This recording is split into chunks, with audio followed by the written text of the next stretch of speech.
this is it's looking good. It's looking good for mid and small cap stocks for a change. Sunil Subramaniam joins us, Managing Director and CEO of Sundaram Mutual Fund. Sunil, good morning. Thank you for joining us. Good morning. Sunil, the media headline for this decade is that it's been a lost decade.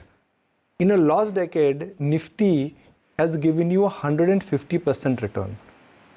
Now, I wonder for the coming decade, if we are slightly more optimistic, what should we expect? So in a decade, if you're talking 150% in lost decade, I think you can add 50% to that. So maybe 225%. And this is a decade for India of huge opportunity because of what's happening in China, right?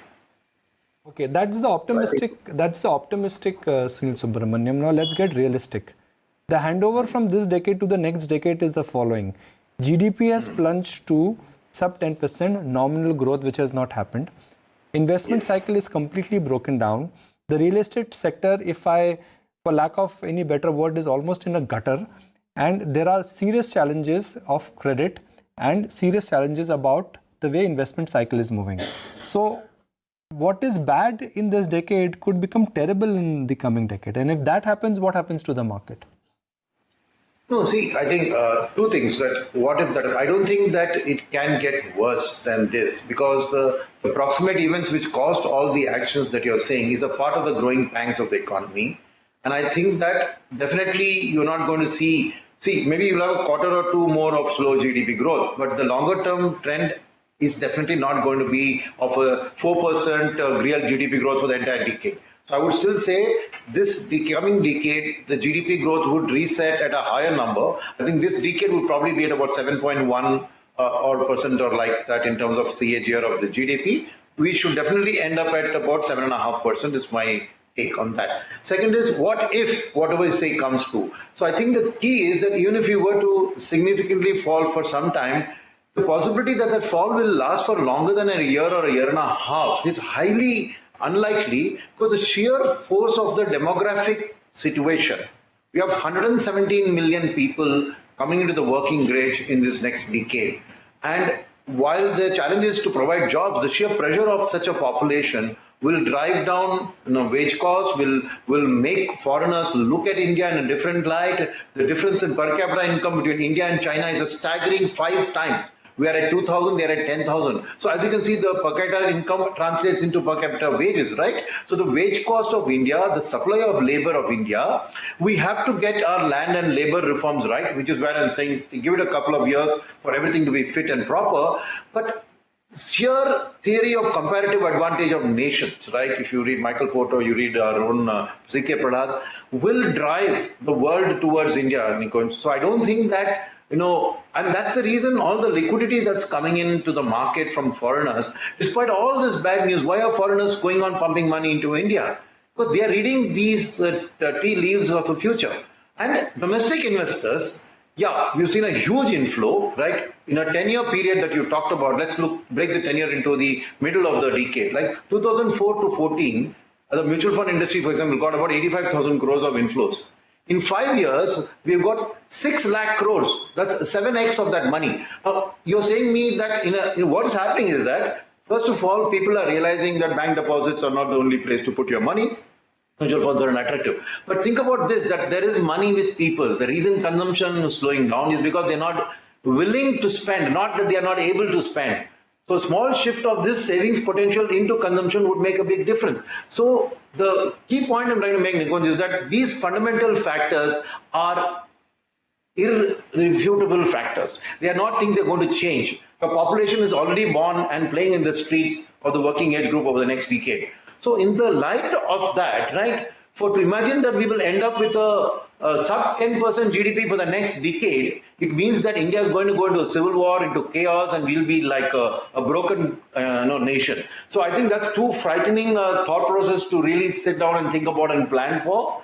I think on the plus, you got to accept that we have a government which could have been more proactive, could have been more strategic economically, but definitely is very reactive and very responsive and are willing to do a number of strong steps like the corporate tax cut to rectify the situation. So in a situation where you have a proactive government trying to do its best, it's not working yet because India is a huge democratic nation with pulls and pressures all over the place. But when you have a government which is right thought process in the mindset, who are not taking the temptation to spend on revenue expenditure but are focusing on capital expenditure with a far greater multiplier effect, and you have this basic advantage of the nation. And India, you take a look at the kind of numbers, for example, let's take 6 months, FII flows from April to now are about $7 billion.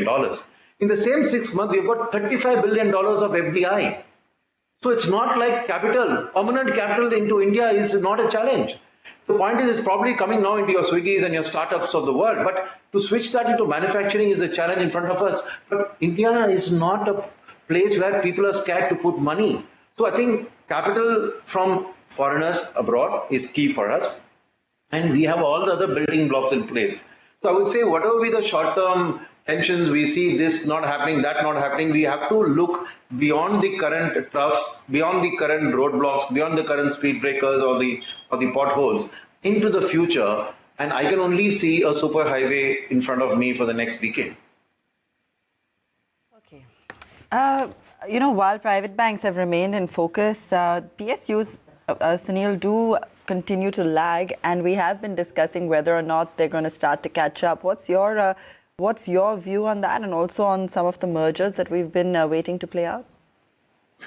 So we think that, ultimately in the long runs, PSUs are the bloodline, the blood circulation of the economy. The kind of the reach they have into Bharat, the real India, the kind of CASA balances that they have thanks to Jan Dhan Yojana and demonetization, the kind of, ability to price not necessarily commercially, but as per the need of the hour. These are the strengths of PSUs. But the same strengths, in the past had led them to the huge NPA crisis, and that's why these mergers were brought upon the government. But so till the time of the mergers happening, there is also going to be a lack of willingness to lend, because each general manager is probably trying to make sure his job is protected, his territory is protected, and all of that. So I think this year is going to be the year of the transformation of the PSUs, where you get all the remaining dirt cleaned out in the process of the merger and all of that. So I would say we will be cautious this year on the PSU banks, but we see the post the merger exercise, I think they are going to be an extremely strong competitor. But there's a timing element to this from an investment side, that when do you pick that up? So clearly we have to wait for the merger, the cleanup to happen, which could lead to further erosion in terms of their market caps for some time.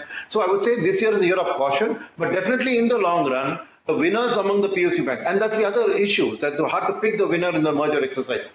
Okay, but once the merger is done, we're going to have a few well-capitalized, reasonably sized, beautifully, penetrated set of monolithic, public sector banking setup, which will really catapult to the growth of the economy. So I would say 2021 is probably the year of the PSU banks, but for 2020, I think it's a wait and watch, sit on the sideline. As clarity comes in, maybe you start picking it up. So that's my view on the PSU banking stuff. Sunil, you run a fund which is a very inward-looking fund. When I say inward-looking fund, you got cement, you got autos, you have banks. What are the chances that one should now start looking at outward-looking sectors like pharma, IT? Because world economy is not doing all that bad. Trade war will continue to eat into market share and eat into the manufacturing business of China. So what has worked in the past is that if you had a portfolio which was inward looking, dominated towards private banks, consumption, autos, you made money. Next couple of years, will that trend continue? I think it will, Nikunj, because while recovery of the advanced economy would naturally give a boost to exports, I think the real growth of Indian economy from an export side is going to be from foreign companies setting up shop in India and using India as a manufacturing base, sell some of the products to the domestic market, but largely re-export it back out. So India's export numbers, while they will see a healthy growth in a recovering advanced world, and to that extent we should be outward looking, I still feel that to the extent those companies don't come and list in the capital markets, the capital markets are still not going to give you those kind of outward looking companies to be able to invest in. But these companies coming in will again further boost the domestic story only, because to set up a factory, again your local cement and your steel company, to set up a capital goods, you need to have supplies from your capital goods suppliers. So I think though the economy itself, I see it tending to be more outward from an exports perspective. And, naturally exports come with their attendant imports because not all the spare parts will be made here. So you'll have these CKD kind of things. You'll have semi-knockdown stuff also coming and going out. So imports also will go up. We will generally tend to an export surplus. I agree. And your IT companies and your pharma companies will also participate in the international growth story. So there could be a little bit of a pop in IT and pharma. But by and large, the growth of this Indian economy is going to be driven by foreign direct capital coming into manufacturing, creating jobs, creating demand for domestic companies. So I think staying domestically focused is definitely going to be the way we think wealth creation is going to happen in the Indian stock markets. Okay. Sunil, great to have you on the show as always. Thank you so much for taking the time out and joining in.